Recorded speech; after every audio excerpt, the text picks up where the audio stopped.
Altoona was not a really desirable place. Like, it was really run down and there was so much poverty and just blight everywhere. And I didn't really capture that until like I was a teenager. When I started going to junior high, have to walk the whole way up like 4th Avenue or 3rd Avenue and just house after house after house, like just completely dilapidated. Some people living in them and some people not. So it was a pretty young age where my eyes were really opened, where I was like, wow, a lot needs to be done with this city. We will get a clean slate and start over. There's always risk involved, but walking by faith and not by sight. Because if you walk by sight and you walk through those buildings down there and you look at the condition they're in. But I would probably say this is the worst building in Altoona. A lot of people would be like, are you kidding me? I mean, Penn Central looks like the apocalypse happened.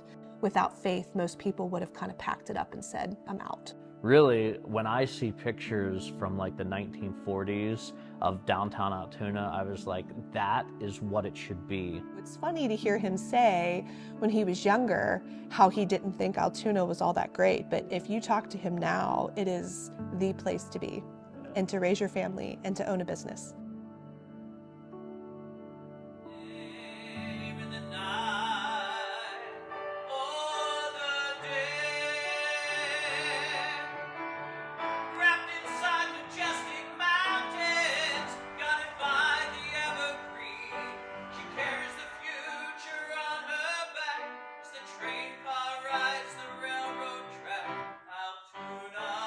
I actually studied musical theater.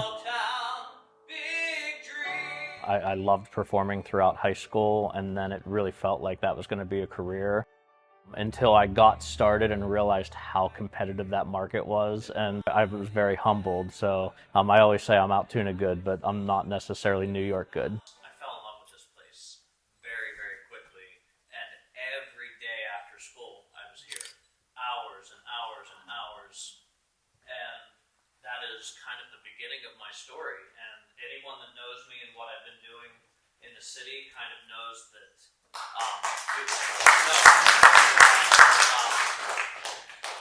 that my motivation came from this place. Step one was me starting to work for my uncle Al and then my cousin John Rita at the church in the middle of the block, which is really where, you know, my career started, and an extremely eclectic masterpiece. And there's a lot of history here. This was built in 1888, and our family now has had it since 1993. And if you've never been here, you'll be, quite surprised.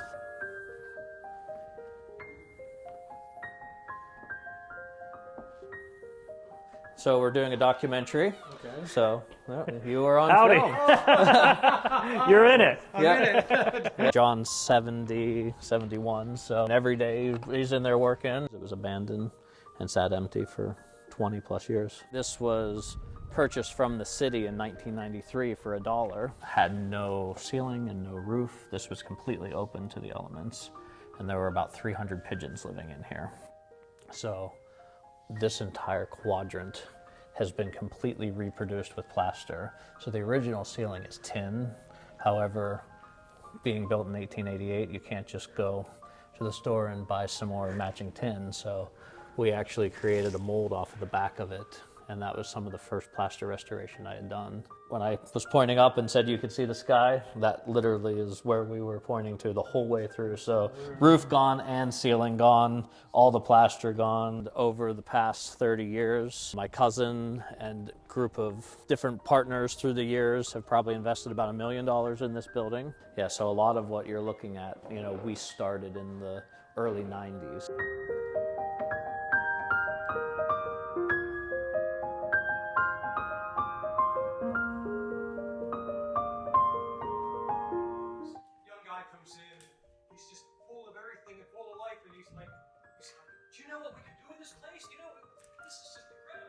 That's me, probably 14 years old. That's me at the other end. Okay. Carrying the pews Yeah. out. So there was the plaster that I talked about, how we filled all of that in with plaster mold. and people no idea that it's not the tin, original tin. Yeah, this is one of the floors I was telling you about, that on my hands and knees when I was my son's age down here refinishing this hardwood floor. And just last summer I was refinishing it again after 30 years. From an early age, I was doing things that no 13 and 14-year-old were doing. I was casting plaster and recreating like architectural moldings, and I was like learning how to do detail painting, faux finishes, and stenciling and stuff that kids don't get to do. I learned how to paint those tiny little pinstripe lines at a very young age. I remember almost in tears John saying, "You're going to do it, and you're going to learn how to do it." And I'm like, "I can't do it." And then eventually I became a fantastic painter and decorator. I credit him pushing me and saying, "Yeah, you can do it." I mean, it's just focus and all by hand. This is not we're going to get some tape out and we're going to slap it on between the lines. It was draw it with a straight stick with a pencil, and then you're going to cut it in with a perfect straight line. And that allowed me then work on places like the Mishler Theater. He had really good role models that grabbed a hold of him at a young age and really taught him well. So that's my uncle. So that's John's dad. My uncle was a master carpenter. My other uncle was a master plumber. My grandfather was more of an electrician. And then my cousin was, a restoration expert. That's me standing on top of the ladder, him holding it, me putting, once again, I'm 14 years old. And we didn't just do that. We also did a lot of other houses in that neighborhood. They started buying up some of those houses. The brick one here is where my grandfather was raised. And then as we go further down the road, this one here with that red trim, this is the house that my grandparents owned before they bought this house here. So this was my grandmother's house until she passed away.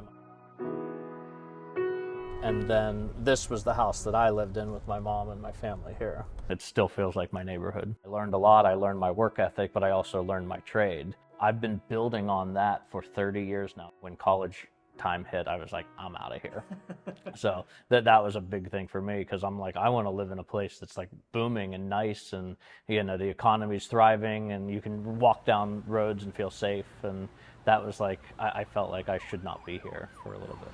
After college, I moved to Florida for about a year, just to kind of explore, and I thought that was going to be the life for me. And I quickly realized that I needed to be home. So I was only gone for 3 years, but it was enough to realize, hey, there might be something worthwhile in Altoona.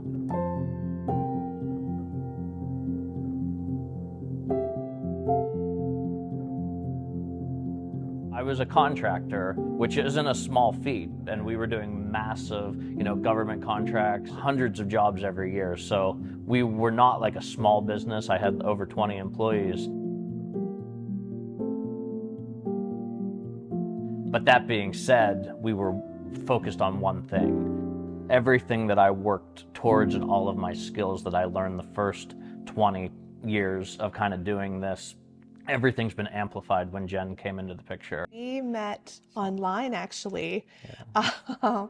We met on Christian Mingle in 2013. So we're going on 11 years. I am not from Altoona. I'm from Butler, so near Slippery Rock. And we met online, and I was introduced to Camelot. Camelot. Yes. And I joke because when I met him, he was so proud of Altoona. I learned right away everything that was from Altoona, Sheets and Del Grosso's and the Horseshoe Curve. And it was just overwhelming. And at first I thought it was kind of funny. And then it started to sink in how wow, Altoona's got a lot. I definitely fought it because we both have been married before, and we wanted to make wise choices. And I believe that, God had a plan for me to be in Altoona, 100%. So he's a wonderful father was one of the things that attracted to me the most. And then very talented, hard worker like my dad. My dad is one of the hardest working people I know, and he just has that work ethic like my dad. And we dated for a while. And then he wooed me here. I told him we were dating, I will not move. Yeah. I will not move from Butler. My family's there, my job is there, everything is there, but God had different plans. we were meant to meet, and I was meant to be here because this is my home. That I just fell in love with him, and I fell in love with Altoona. I would not want to be anywhere else. I guess I should say I got the girl. We've surrendered all to God, and we want to follow his plan. And I think there comes a point in time whenever you start to step back and realize that you've been given certain talents and skill sets, and when you're ready to walk, in the path God has for you, he's going to start opening doors and showing you that, this is what I have planned for you. And we really feel like we're stewards. Our businesses and the growth, it's just grown exponentially since we became married and business partners. I mean, yes, we're business owners, but we're more stewards. We're stewards of these buildings. We're stewards of these businesses. We're stewards of these employees. And that's a big responsibility. And so we do not take that lightly. We need to do the best thing possible for what we have been given. Cook's Painting and Renovation was the original. And so that was one of the bigger known things that Chris did in the area with his crew was the courthouse in Hollidaysburg. So they went in and refinished and brought it back to its original glory there in Hollidaysburg. And then from there, when we got married, we were really into real estate. And so we jumped into buying rentals. So right now, I think we started off with maybe a handful, and now I think we have About 110. Yeah, so they're houses and apartments. Yeah, we have a lot of property. Yeah, so they're houses and apartments, and we're landlords. We have tenants, and so that's a big one. That's C&J Rental Management. We are very, very busy and hands-on owners. We're working owners every single day, early morning till late at night, but we also have a great team. Okay, what can we do with taking the renovation company and taking the real estate company? We started to look at a lot of the buildings in the area that maybe need restored, because restoration is at the heart here for him. He loves to restore and see older buildings that kind of have sat. And I mean, we could just tell you story after story how people have come to us and said, hey, are you interested in this building? Do you think you could restore this building? We did not set out to buy the city. I just want to be clear, we did not set out to do that. We have had people approach us, and we've had to really tread carefully because it might look good and smell good and sound good, but is it right for us? And so we've had to seek wisdom and counsel to make sure that we're stepping into the right area. That's where the columns came. We are inside the Columns Banquet Center, which is the former First National Bank, built in 1924. So we did an extensive restoration in here, massive plaster repairs, painting repairs, mechanical repairs, pipes were frozen, boiler was frozen, a lot of sewer lines cracked. The roof had a lot of damage. I'd say in 2023, we hosted about 20 weddings in here, which was really cool. If you were to stand outside and look to your west, that would have been what you would have seen when Blair County was being settled. The pioneers coming into town, and then if you would turn around, you will see in 100 years how built up the city became. You would have stepped outside these doors, you would have seen these trains coming right at you. That's all original gold leaf from 1924, so that's not been touched. And it's pretty awesome that this is in Altoona. So I tell people we're going to the basement. This is not a typical basement. That is the original bank vault from 1924. There's probably a lot of money and valuables in this at one time. So bank customers would come down here, there'd be a guard at the door, and they would let them in to get their box. I mean, it goes up to 2000, mid-2000s, so you figure all of those people, came in here and each of them had a little piece of Altoona history. Just, following like Abandon America, this reminded me of something they would do and just not touch it, just kind of hold it in time. And a lot of historic preservation is holding things in the state they are in, not letting them get better or worse. So Frederick Lock and Key came and cracked the code and then gave me my own password. It is very heavy. It takes 2 men and a child to close that door. So this room is actually all plaster. Okay. Yeah, and we were convinced that it's wood because this is what it all would have looked like. this dark stain. And there was a partition that they built here, and that was behind the partition. And we were like, oh my goodness, this is all like hand carved wood. And then we came to realize that this is all cast plaster that they then took stain, actual wood stain, and stained the plaster to make it look like wood. So these are just things you guys picked up, or? So as far as the phones, the former owner, Irv Seltzer, he owned all of the phone collection, and his widow actually donated them to the columns and to be put on display. This is actually a 6-story building, so once our elevators are functioning, we're going to rent those office spaces out. So there's 6 offices on this side and then 3 on the other side. And I know they're pretty amazing views of the city, so I feel pretty confident that we'll be able to find some people to come in here and want to occupy them. My favorite views, this staircase. So the iron and brass work just in this staircase is worth more than I paid for the building. So this is a room that we haven't restored yet. But honestly, like a lot of the building looked like this when we got in here a couple years ago. I feel like this is a generational building that we own. I mean, some places, will come and go, but this particular, like, I want my grandkids to own this. I mean, we always say, like, we don't want our kids to, take over our businesses, but if they would just take one property of everything we own, this would be the one that I'd say, hang on to this one. There's something special about this building to me. And then the Triangle building. When we bought it, it was a bar, and we definitely did not want to own and operate a bar, so we sold off the liquor license. Have 8 apartments in this building. After really having it, we decided that we did not want to rent this space to anyone permanent, because we had so much fun hosting events that basically the banquet center idea was born out of wanting to have a space for our families to gather and everything like that, and it kind of became a business from there. Along came the Discovery Center. And then the Phoenix. And so it's just been kind of building after building that has come right to our lap. And so now they're banquet centers. They're gorgeous banquet centers that can house all different sizes, all different venues. I think we really enjoy that. That's one of our favorite things, is seeing them come to life full of people and events taking place. Welcome to LaJoe's Italian Market. Thank you. You're welcome. This was a place that we got to decorate from when we took over. John, my cousin, painted all of these images up here on the wall.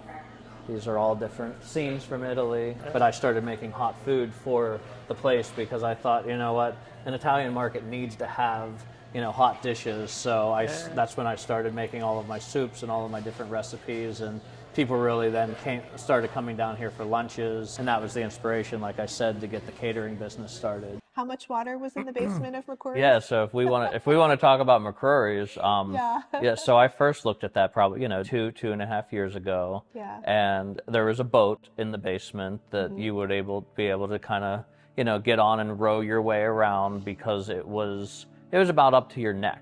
I joked with the mayor, when Prospect Pool was losing all that water, I told him that they could open the basement of McCrory's up as the new public pool because it held water so well. The story is, I said no, and I said no, and then I said no. The opportunity came a whole year before, and then through legalities, and the city ended up obtaining the building from the former owner. So since the city owned it, it had to then go up for public auction.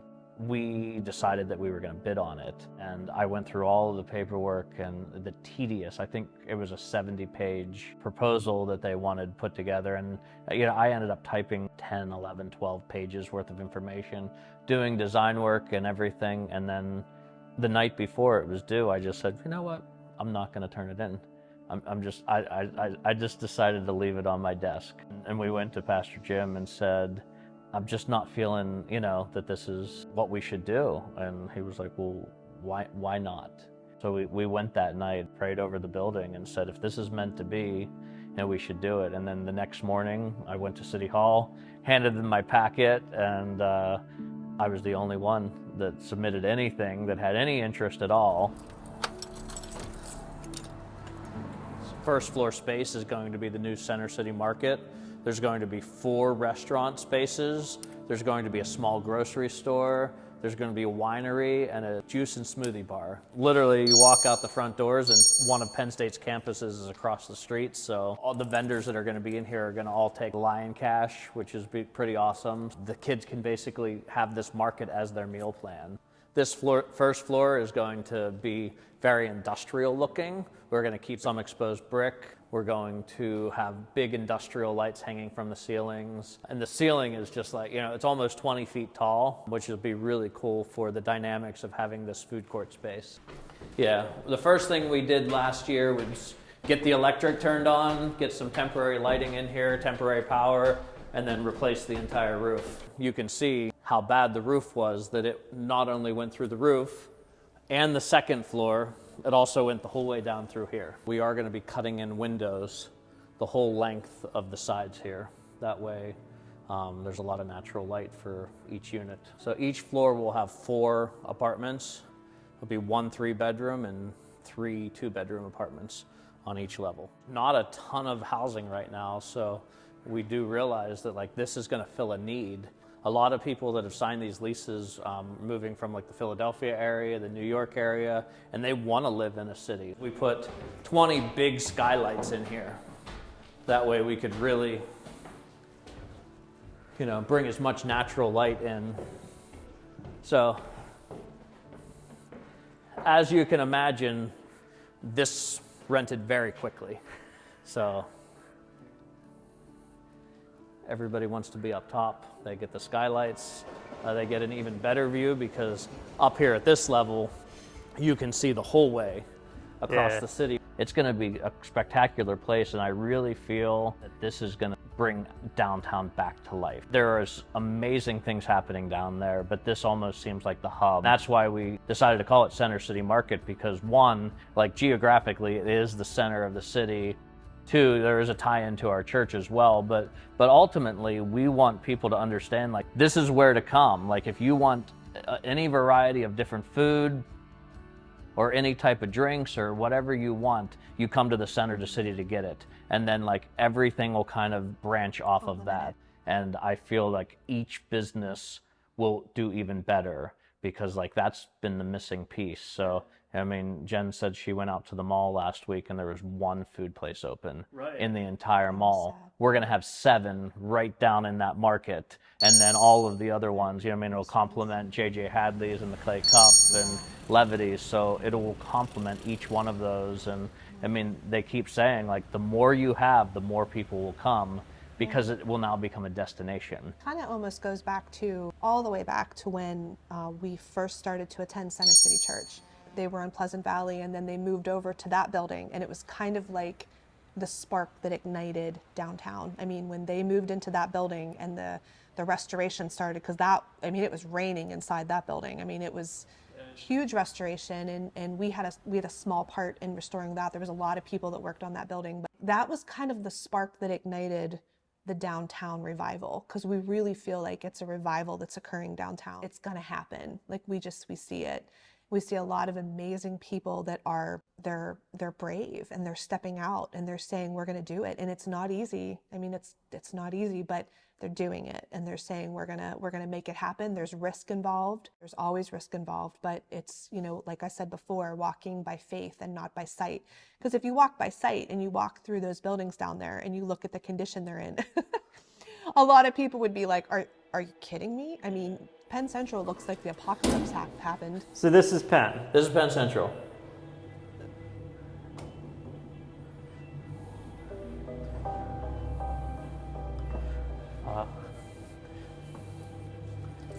Oh my.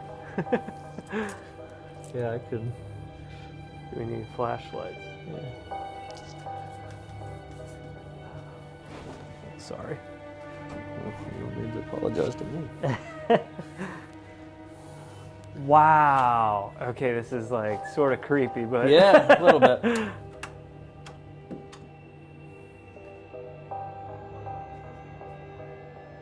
We are in the Penn Central building, which was built the year after the columns. It was built in 1925 by the Silverman brothers, and they actually built this building to become a very large department store to rival Gables.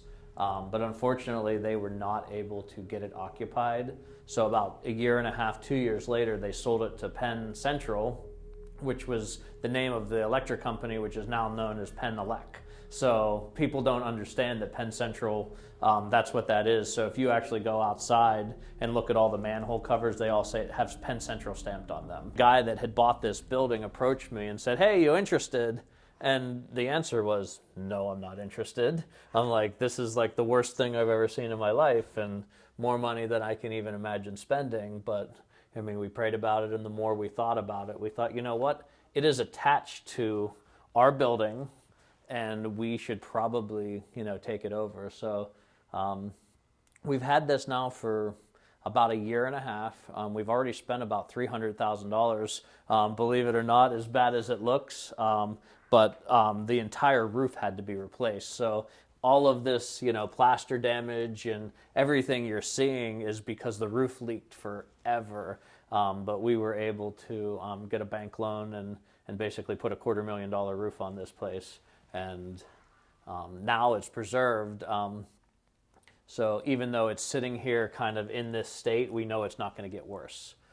And once again, it's always good to walk through here every once in a while. We found somebody living in here last year. Being the fact that I came from a restoration background, it's ingrained in me. So it's not tear down.